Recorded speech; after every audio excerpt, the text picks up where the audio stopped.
আমি এই মুহূর্তে একটা খুব আকর্ষণীয় জায়গায় আছি। এটা কৃষ্ণনগরের ঘূর্ণি বলে একটা এলাকা, যেটা বাংলার নদিয়া জেলার একটা অংশ। এই জায়গাটা ভারতের সেরা কিছু মৃৎশিল্পীর বাসস্থান। এই এলাকাটা হাইপার রিয়ালিস্টিক মডেল বানানোর জন্য বিশেষ পরিচিত, অর্থাৎ তারা যে মডেলগুলো বানায় সেগুলো আসল জীবনের সাথে খুব খুব কাছ থেকে মেলে। এখন আমি এখানে সেরা শিল্পীর কাছে, এখানে সেরা শিল্পীর ওয়ার্কশপে আছি। ওনার নাম সুবীর পাল, উনি একজন ন্যাশনাল অ্যাওয়ার্ড জয়ী এবং এটা ওনার ওয়ার্কশপ। দাদা, প্রথমত আপনি এটা বলুন যে আমি এই জিনিসটা দেখে খুব অবাক হয়েছি যে এই যে আপনি মডেলগুলো বানিয়েছেন এগুলো এত বাস্তবসম্মত কি করে বানিয়েছেন? হ্যাঁ, দেখুন, আমাদের কৃষ্ণনগর রিয়েলিস্টিক কাজের জন্য বিখ্যাত। তো আমার বাবা দাদু সবাই এই কাজই করতেন, তো ওনাদের থেকে আমি শিখেছি। এটা এমন যে আমরা ভাবি যে মানুষের যে আসল জীবন সেটা আমরা দেখাতে চাই, তাই জন্য আমরা চেষ্টা করি যতটা সম্ভব বাস্তবসম্মত করা যায় আমরা করি।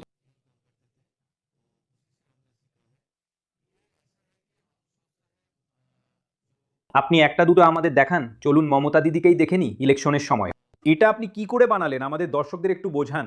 হ্যাঁ, মমতা দিদিকে বানিয়েছিলাম 2011 সালের আগে, যখন উনি চিফ মিনিস্টার ছিলেন না। তখন আমি ভেবেছিলাম যে উনি আসবেন আমাদের এই বাংলায়, তো সেই হিসাবেই আমি বানিয়েছিলাম। তো আজও আমাদের সাথে আছে, আমাদের কাছে আছে। তো এটার বড় মূর্তিটা ওখানে রাখা আছে সিঁড়ির কাছে, আপনাকে দেখাবো।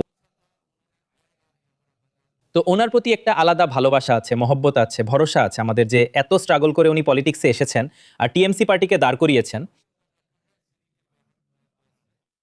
কিছু ক্লের জিনিসও আমাকে দেখান, কিন্তু একটা জিনিস আমি আপনাকে জিজ্ঞেস করব। আপনি বললেন যে মমতাজি এখানের জন্য অনেক কিছু করেছেন, কিন্তু এইবার বিজেপির বেশ স্ট্রং চ্যালেঞ্জ আছে এখানে, আপনার কি মনে হয়? না দেখুন, বিজেপি তো ঠিক আছে স্ট্রং, কিন্তু আমরা এটা ভাবি যে আমাদের বাংলায় দিদিই থাকবে। আমাদের বাংলার যে এই অগ্নিকোণ আমরা বলি। বিজেপি বলে আপনাদের মতো লোকেদের জন্য, শ্রমিকদের জন্য, আর্টিজানদের জন্য অনেক সেন্ট্রাল স্কিমস আছে যা মমতাজি ইমপ্লিমেন্ট করতে দিচ্ছেন না। না দেখুন, পলিটিক্যাল কথা তো আমরা বেশি বুঝতে পারবো না। আমরা এটা বলি যে কোনো পার্টি আসুক, এটা আমাদের উদ্দেশ্য নয়। উদ্দেশ্য হলো আমাদের দেশের তরক্কি হোক, উন্নতি হোক, আমাদের ডেভেলপ হোক, এটাই আমরা চাই। যদি আমি মিনমাকে শুধু এটার উপরেও ফোকাস করতে বলতে পারি, আপনি এই মাটির মূর্তির আনপ্যাকিং দেখতে পাচ্ছেন। এখন এগুলো অবশ্যই কাস্টমারের চাহিদা অনুযায়ী তৈরি করা, আর এগুলো ভঙ্গুর কারণ এগুলোর কাজ এখনো চলছে। কিন্তু আপনি এখানে বাস্তবতা দেখতে পাচ্ছেন। আপনি আপনি শুধু দেখুন কি ধরনের ভাস্কর্য তৈরি করা হয়েছে। এবং আমি সুবিধাকে বলবো আমাদের একটা ধারণা দিতে যে এটা কি এবং এটা কিভাবে করা হয়। দাদা, এটা কি আগে তো এটা বলুন, আর কিভাবে বানালেন? এটা এমন যে আমাদের যে ফেমাস গডেস মা কালী আছেন, এটা কালী পুজোর টাইমে বেশি চলে। আর এই দক্ষিণেশ্বর আপনি তো জানেনই যে ফেমাস টেম্পল আছে, তো সেটারই একটা রূপ বানানো হয়েছে। ওটাতে ঠাকুর রামকৃষ্ণজিও আছেন, তো এটা মিলিয়ে একটা দৃশ্য বানানো হয়েছে। আমি এখন আপনার কাছে এটা জানতে চাইবো যে আপনি অনেক বছর ধরে কাজ করছেন, আপনি সেকেন্ড জেনারেশনের, আমার মনে হয় আপনার বাবাও এটাই করতেন। আজকাল এই যে আপনি বানান, আমি নিশ্চিত এটা খুব সূক্ষ্ম টেকনিক্যাল কাজ। আপনার বিজনেস আজ থেকে যেমন 10 বছর আগে ছিল, আজকের দিনে কি পার্থক্য এসেছে? এটা কি পজিটিভের জন্য নাকি নেগেটিভ কি? দেখুন, নেগেটিভ পজিটিভ দুটো সাইডই আছে। নেগেটিভ এটা হয় যে এখানকার যে শিল্পী আছেন, তো এত ডিমান্ড তো আছে কিন্তু ততটা প্রোডাকশন হয় না।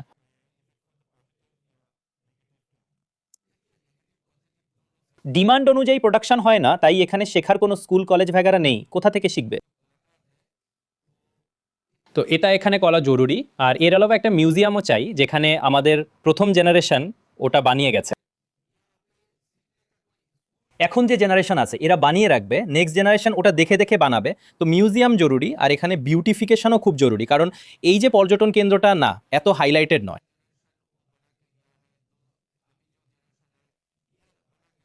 এটা হাইলাইটেড হওয়া উচিত, কারণ এখানে অনেক শিল্পী আছেন যারা ঘরে বসে কাজ করে। তার সেলের জন্য কোনো সেলস এম্পোরিয়াম বাগেরা সরকারের তরফ থেকে হওয়া উচিত। কারণ যদি শিল্পীরা বেঁচে থাকে তবেই তো শিল্প থাকবে, না? আপনার নাম কি দাদা? সঞ্জয়। সঞ্জয়জি, প্রথমে তো এটা বলুন কি করছেন? এটা ফাইবার গ্লাসের মডেল, ঠিক আছে? এটা চালিতে লাগাতে হবে। হ্যাঁ, তো মানে এটা আপনি কি বানাচ্ছেন? এটা ওই যে মূর্তি পুজোর জন্য যে মূর্তিটা হবে, সেই মূর্তিটা যে চালি ব্যাকগ্রাউন্ড আছে, আচ্ছা, তার ব্যাকগ্রাউন্ড বানাচ্ছেন। ব্যাকগ্রাউন্ড বানাচ্ছি। আপনি সঞ্জয়জি এই কাজটা কবে থেকে করছেন? 20 বছর ধরে। 20 বছর হয়ে গেছে। তো আপনার স্পেশালিটি কি? আপনি কি করেন? মানে সবকিছুই করে নেন? হ্যাঁ, সবকিছুই করে নিই। আর এটা এত সূক্ষ্ম কাজ, দেখান তো এটা বানাতে আপনার কত সময় লাগলো দাদা? এটা 1 দিন 2 দিন লেগে যাবে। 1-2 দিন লেগে যায়? মাটির, এটা মাটি। এটা ফাইবার গ্লাসে ট্রান্সফার হয়েছে, প্রথমে এটা মাটির। আচ্ছা, আগে মাটির বানান, তারপর এটাকে ফাইবার গ্লাসের উপর করেন। ওকে, আর এই যে এটার উপর আপনি এইসব করেছেন কিভাবে করেন? মানে হাত দিয়ে করেন? না, ওটা ব্রাশ দিয়ে। ব্রাশ দিয়ে করেন, বুঝে গেছি, ব্রাশ দিয়ে। ব্রাশ দিয়ে। তো শাহরুখ খান, মান্না দে এবং অমিতাভ বচ্চন, এবং এখানে এত সব ভাস্কর্য, এত সব মূর্তি, সুবিদ্যার কাছ থেকে এই ধারণা পাওয়াটা একেবারে আকর্ষণীয় ছিল যে এই সব কিছু আপনি জানেন কিভাবে ওনার জন্য এগোচ্ছে, কিভাবে আকার নিচ্ছে, এবং দিনের শেষে যদি এই ধরনের ব্যবসা উন্নতি করে এবং তাদের আরও প্রচার এবং আরও সুবিধা দেওয়া হয়, তাহলে আমার মনে হয় এটাকে আরও ভালোভাবে প্রদর্শন করা যেতে পারে, শুধু ভারতেই নয়, আন্তর্জাতিকভাবেও।